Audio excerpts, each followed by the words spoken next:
And just for those who maybe don't know fully what ruqya is the treatment of sicknesses and afflictions through the recitation of the Quran, the names of Allah, and the authentic dua and adhkar which are reported from the Prophet ﷺ. And ruqya can be used for any kind of sickness and affliction. Anything for which you wish a cure. Whether it is psychological, whether it's mental, whether it is physical, whether it is medical, whether it is jinn or sihr or ayn, the evil eye, or magic, whatever it is, whatever has happened, al-hasad, jealousy, whatever has afflicted you, ruqya can be a cure. And it is the most powerful, or one of the most powerful tools against magic and the magicians. بِإِذْنِ اللَّهِ تَبَارَكَ وَتَعَالَى. If you seek the right method, then it can be a cure. When I say self-ruqya, I mean ruqya that does not involve a professional qari or reciter or raqi or whatever it is. You don't go to anyone or bring anyone to the house. Ruqya, you do it on yourself, or if you can't do it on yourself, a family member does it on you. Any of you who have an affliction will realize that treatment is usually significantly long. Proper treatment is usually a long time. Not always. Some people get cured in an hour, some people in a day. But a lot of people go on for a number of months, and some of them for years, of needing regular treatment. You won't find a raqi who has that much time for you. They'll give you 10 minutes every month. Or they'll give you, like ruqya jama'iyya, where they just put you in a room with like 50 other people and read on you at the same time. They won't give you the attention you need. They won't give it to you, the attention you need, because at the end of the day, nobody has that much time to give to that many people. Now, I'm not saying you should never, ever, ever go to a raqi. Sometimes there's a place for it. But where do I want you to start? I want you to start with ruqya on yourself and ruqya within your family unit. This is the sunnah, by the way, generally. But the better and the way that is better for your iman and better for your nearness to Allah and better for your cure is self-ruqya. In addition to all the stuff we've already mentioned. Now I want to be clear that ruqya means actually reciting the Quran, not playing ruqya audio. You can use ruqya audio to supplement your ruqya, like you can put it in your ears to listen to, but it does not count as ruqya. Listening to people reciting ruqya recorded does not count as ruqya, ikhwan. Do it as a supplement, as an extra bonus, but it's not ruqya. What are you going to do? First thing you're going to do is purify your intention. Ask Allah subhanahu wa ta'ala for His help and His aid. Make sure that you tell the patient, make sure that you tell the mahram, make sure that you tell your ruqya partner, do not play on your phone, do not talk, do not come in and out of the room needlessly. Make sure that when the Quran is recited, that the people are listening. And you're going to begin, of course, by saying, A'udhu billahi minash shaitanir rajim, or one of the authentic similar words to that, similar isti'adah, seeking refuge with Allah from the shaitan. And you're going to begin. Bismillahir Rahmanir Rahim. Every single day, a minimum of 45 minutes. That is a minimum. Now someone may say, is that from the sunnah? And I will say to you openly, no, it is not from the sunnah. There is no time limit in the sunnah. However, this is just from experience of what I believe is practical. A minimum of 45 minutes reading. In that 45 minutes, you should read Surah Al-Fatiha. Either you can read it one time, or you can read it 3 times, or you can read it 7 times.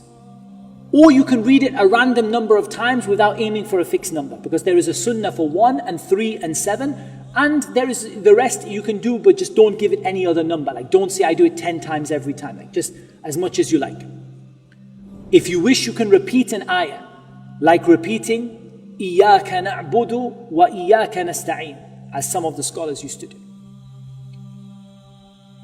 Whenever you wish, you may blow with spittle or without. You may blow in your hands, put them on the person. You may read while holding the person. You may read into the person's ear. You may read and blow after every ayah, after every surah, after every page. There is no, like you do whatever you wish within the limits of what the sunnah allows. Now this leads us to the second issue, which is when you are reading to a non-mahram, men over a woman and she's not your mahram. This requires 3 extra precautions. Number 1, the presence of a mahram. If there is no mahram at all, then at least the presence of another sister. And that other sister's job is to, all physical contact should be done, it doesn't get done by you. Precaution number 2, you are further than arm's length away from her, so that you can't get touchy-feely by accident. And generally, I prefer to recite upon a sister from behind her head, from the back of her head. Because this means I don't have to worry about looking at her. I do not want to be in her face. She's in her proper full hijab and you're reading from behind her. Ayatul Kursi. Allahu la ilaha illa huwa al-hayyul qayyum. Qul ya ayyuhal kafirun. Qul huwa Allahu ahad. قل أعوذ برب الفلق قل أعوذ برب الناس. That's all basically that I want you to read inside of the 45 minutes minimum time. Now, at this stage, the patient may be sitting there and there's nothing wrong with them whatsoever. Does this mean there's nothing wrong with them? Does this mean there's no sihr? Does this mean there's no jinn or evil eye? No. It does not mean any of that. It does not mean any of that. Sometimes you will recite Surah Al-Fatiha, by the time you get to إِيَّاكَ نَعْبُدُ وَإِيَّاكَ نَسْتَعِينُ, this person is having a fit. But sometimes you will have recited everything that we've mentioned and subhanallah, there appears to be no reaction, no apparent reaction. Again, ya ikhwan, this does not mean that there is no jinn present, there is no sihr, there is no evil eye. It's extremely important to mention this. And there are many, many du'as that you can make. But for example, from among the du'as that you can make, Allahumma rabban nas أذهب البأس واشف أنت الشافي لا شفاء إلا شفاءك شفاء لا يغادر سقما. From the du'as that you can also make is to say بسم الله الذي لا يضر مع اسمه شيء في الأرض ولا في السماء وهو السميع العليم. From the du'as that you can make are the du'as that start with أعوذ بكلمات الله, and there are maybe 4. أعوذ بكلمات الله التامة من كل شيطان وهامة ومن كل عين لامة. أعوذ بكلمات الله التامات من غضبه وعقابه ومن شر عباده ومن همزات الشياطين وأن يحضرون. أعوذ بكلمات الله التامات من شر ما خلق. And maybe there are more. However, when you're reading these for yourself, you say A'udhu. And when you are reading them on someone, you say U'idhuk. U'idhuka for a man, and U'idhuki for a woman, and U'idhukum for a group. U'idhuk instead of A'udhu. A'udhu means I seek refuge. U'idhuk means I seek refuge for you, from Allah, for you, on your behalf. You are welcome to read any other part of the Quran that you wish,